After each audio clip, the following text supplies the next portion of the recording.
கிறிஸ்துவின் அன்பார்ந்த இறை சமூகமே, இதோ இக்கூட்டிலைச் சேரா வேறு ஆடுகளும் எனக்கு உள்ளன.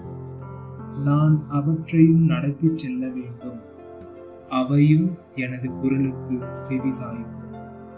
அப்போது ஒரே மந்தையும் ஒரே ஆயரும் என்னும் நிலை ஏற்படும் என்ற வார்த்தைகளுக்கு ஏற்ப நாம் அனைவருக்காகவும் திருத்தூதர் பவுல் நற்செய்தியை அறிவித்தார். அதற்காக பல கடிதங்களை எழுதினார்.